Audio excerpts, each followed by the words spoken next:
money. I be reading so many theories and thoughts down there that some of you actually get it right, and when it pops up on the show, I go, oh, I wish I could remember the user's name, but I know somebody called that out, and that's fantastic. So again, just general thoughts on episode 5. You guys know my thoughts on episode 4. It looks like I was maybe in the minority, because a lot of you absolutely love the bonkerness of the last episode, and I love that about the fans. It just goes to show what kind of Chucky we love, and some of y'all are completely fine with a little cheese and campiness in the Chucky universe. To me, either way, it seemed like we all agreed that the reintroduction of Glenn and Glenda were handled perfectly, and we're excited to see where those characters go.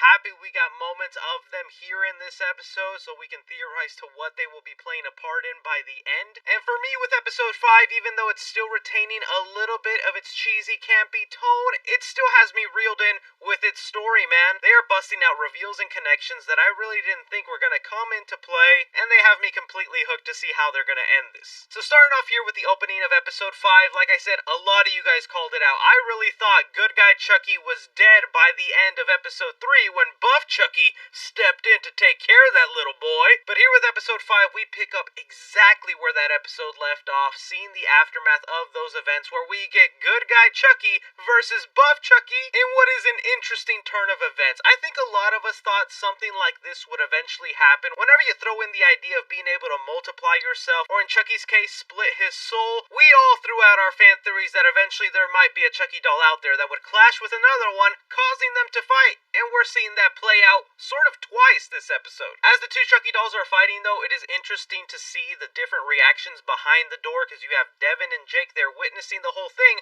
while Jake is wanting to go in there and save good guy Chucky, like a lot of us that have fallen in love with good guy cute Chucky, while Devin is like, no, it's Chucky either way, whichever one dies, it's a win for us, because that's one less Chucky in our lives. Having the battle end with good guy Chucky basically crucifying buff Chucky on the wall, very much resembling the cross, and then vomiting at the sight of it, bringing us to the title card sequence that is made up of a bunch of stuffed animals that I gotta admit, guys, I'm not too sure what the exact connection of the stuffed animals were this episode. Was it just because we were following a soft, cuddly Chucky? Was it because Glenn and Glenda seem to hold on to stuffed animals? I don't know, maybe some of you guys can make it more clear to me. Not saying that's a negative at all, I'm just saying I couldn't pick up the theme of what the title card was going with. Bringing us to Jake and Devin, who continue to have this debate about whether they can even trust good guy Chucky, while Jake takes him away and Devin attempts to get rid of buff Chucky, having Father Bryce step in and be completely offended to what he's seen on the wall. I'm really getting to a point where I can't wait for Chucky to reveal himself to Father Bryce. It's just gonna be such a satisfying moment, especially with how hard-headed he is on his religion and disbelief that these dolls are actually real. I'm dying to see the reaction Father Bryce is gonna have, and I even love the moment where Devin was kind of messing with Father Bryce and using his own religion against him, saying, yeah, why would you believe supernatural elements on a doll? It's not like you believe any other type of supernatural elements, my guy. That was pretty clever of the writers right there. From there, we cut to some moments between Lexi and Nadine, where Lexi is just continuing to have another nervous breakdown over the death of her bully and them having to stash away her body, where she just wants another fix, aka her pills. You guys heard me talk about this in episode 3, where I'm kind of sick of this trope and I just wanted it to end, and well, episode 5 ended it in a pretty satisfying way. Lexi seems to kick the habit after Nadine opens up and lets her know that her mom also went through the same thing, and that she wants to be a good friend and make sure Lexi doesn't end up the same way as her mom. And I thought that was actually a really beautiful moment. It brought the characters more together, and it was a pretty powerful way for Lexi to kick that habit, and I'm hoping from now on we're just done with that. Also, side note, does anyone else out there get completely disgusted when we see characters just sit on bathroom floors and even touch toilet seats? Like, wash your hands, Lexi. Buff Chucky don't have no fatness system to fight germs. Cutting us now to Glenn, who is currently having a nightmare, 2 flashbacks of the events of Sita Chucky where they were basically killing. As soon as Glenn wakes up, they feel compelled to reach out to their other half, Glenda, and ask if they just had the exact same dream, confirming Glenda also had the similar nightmare. With the way this episode ends and everything they're building up with Glenn and Glenda, they just continue to feel this emptiness inside, and I'm just really curious if by the end of the season we'll see them agree just to go back into one doll, even though there's technically 2 personalities within them. We follow Glenn go up to their mom, who is once again watching Liar Liar.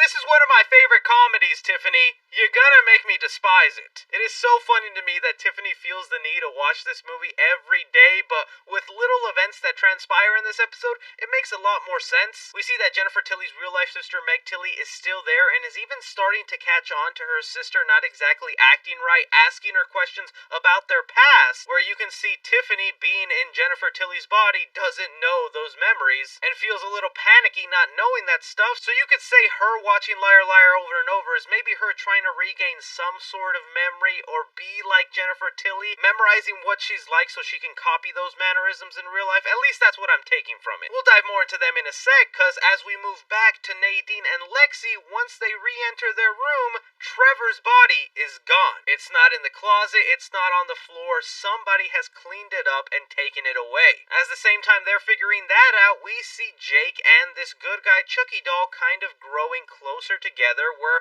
he's really starting to buy in that this doll has changed. And I'll tell you what, us as audience members, I bet we're all confused here. I'm sure there's a good chunk of y'all that believe Chucky's faking it, there's no such thing as a good Chucky doll, and there's another half that believes, no, he has changed and he is good. I am like 50-50 on this, because there's like little things this good guy Chucky doll says that makes me think, oh, he's messing with us. He's effing with us real good here. Like when Jake asks him how he felt after killing Buff Chucky, he says he feels like he finally found his purpose. Oh, that's a red flag. And another red flag is this good guy Chucky doll quoting Batman and Robin from the 1960s series, the same thing that his foster brother would always quote, almost feeling like this doll is literally taunting Jake in his face just because he can. That feels like a red flag to me. To me, there's even subtle moments as the characters are talking between each other, explaining their plan, what they're gonna do, where they cut to Chucky's face just staring up at them, and it just makes me think back. The whole purpose of this doll was to be a scout, was taking photos,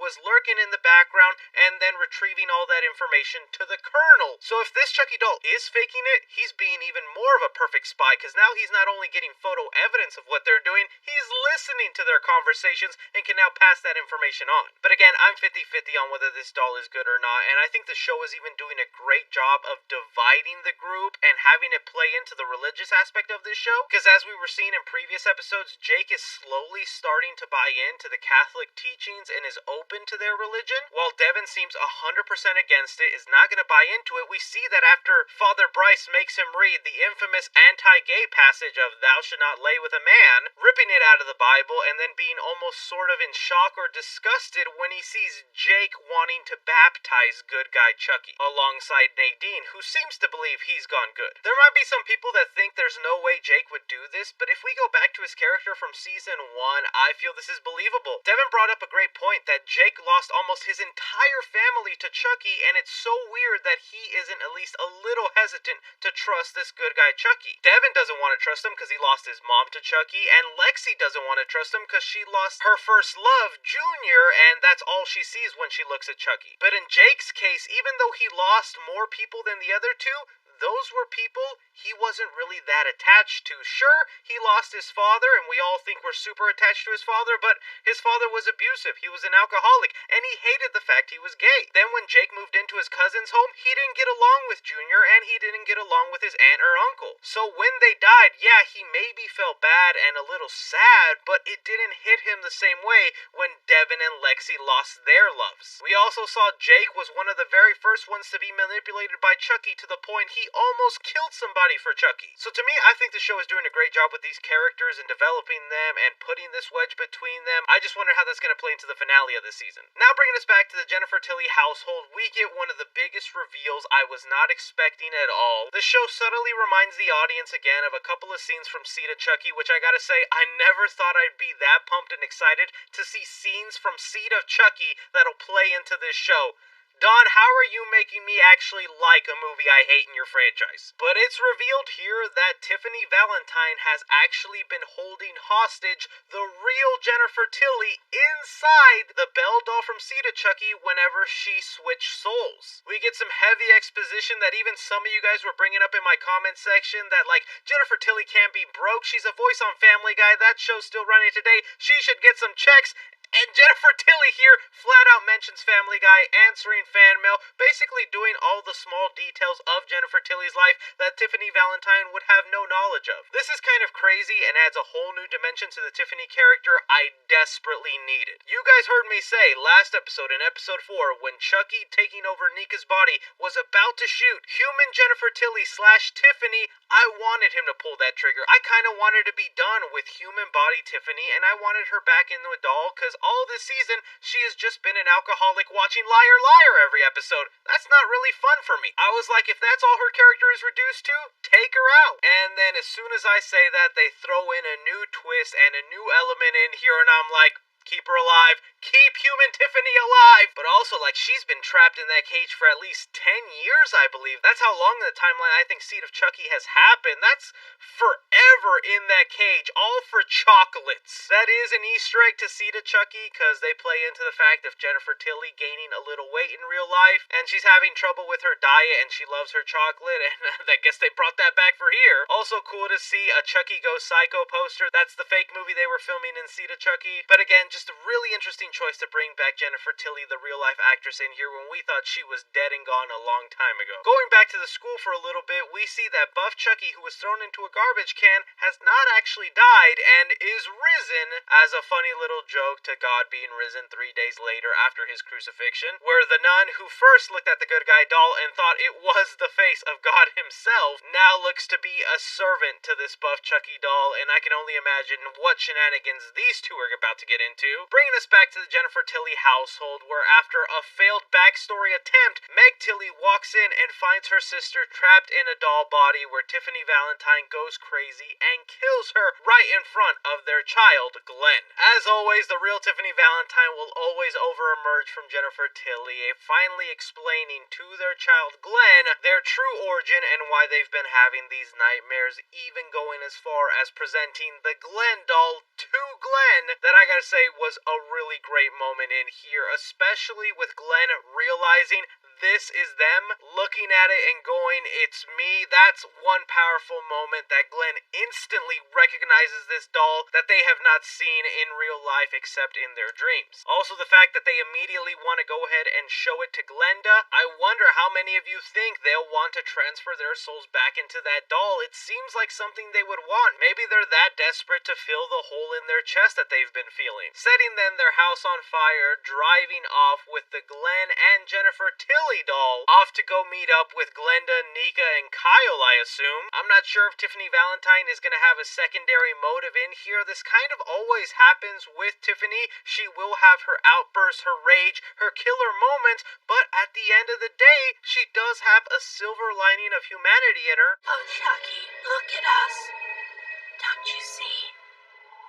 We belong dead. Where there's a small sliver of her that wants to do some good, so for all we know, she could just be going to face the music with Glenda, reveal everything, and then be willing to give Jennifer Tilly her body back. Ending the episode off with Lexi and Devin headed into the woods after they inspected Chucky's scout phone for a little bit, realizing there's a trail of body parts in the woods, mainly pieces of Chucky dolls, all some that we can assume fell off that bus from the very first episode. Looking into the window, all of us thinking this was maybe going to be Andy's cabin that we've seen in some of the later Chucky movies, and while Andy Barkley, played by Alex Vincent, is there laying down, bearded up, and hurt, it's not him who's masterminding all of this, because it's revealed two people are behind this.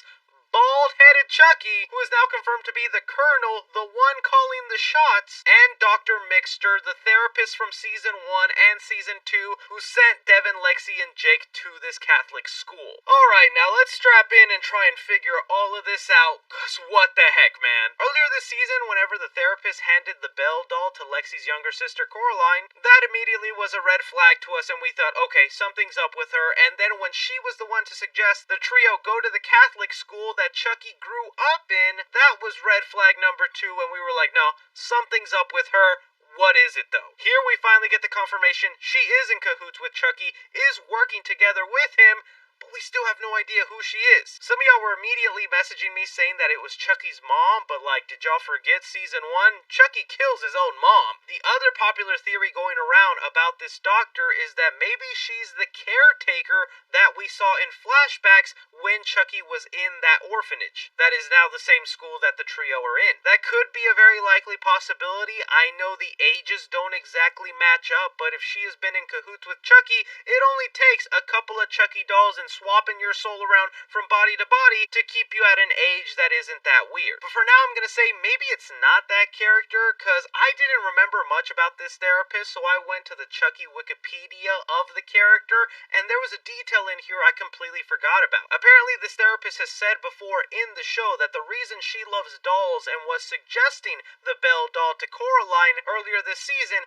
is because she mentioned as a child she got polio and was bedridden, and dolls became her best friend. So what if actually this therapist was another student or kid in the orphanage that befriended Chucky? Or at least Charles Lee Ray, because I mean it sounds like she knew him as Charles Lee Ray since she's calling him Charlie. This could maybe be one of Chucky's first loves or one of his first friends. Heck, maybe even this character loving dolls is something she passed on to Charles Lee Ray that then eventually led him down the path to get inside a Chucky doll. That's crazy speculation right there, but it's crazy to think that this mastermind, or at least henchman, has been under our noses all the way back to season 1, because this is the same therapist that was seeing Jake's aunt, Bree. And don't forget, Chucky killed that aunt at her office, so she was probably aware and complicit with that. But okay, now getting us to bald-headed Chucky, like, what is going on here? The boy stepped up in ranks when he was becoming the laughing stock in episode 1? Please don't tell me the whole reason this Chucky is Colonel taking over and killing Chucky dolls, because I wouldn't be surprised if it was this bald-headed Chucky that killed all these dolls, put their heads on spikes, and is wearing some of their ears as a necklace, all because they were making fun of him for being bald? Yeah, that's funny, but that's also like just such a weird, jokey origin. It's that little bit of seed of Chuckiness that's kind of goofy for me. Even some of you guys have pointed out that Buff Chucky could possibly have been the person next to Bald Chucky in episode 1, because there was a line in there where Bald Chucky was making fun of his small arms.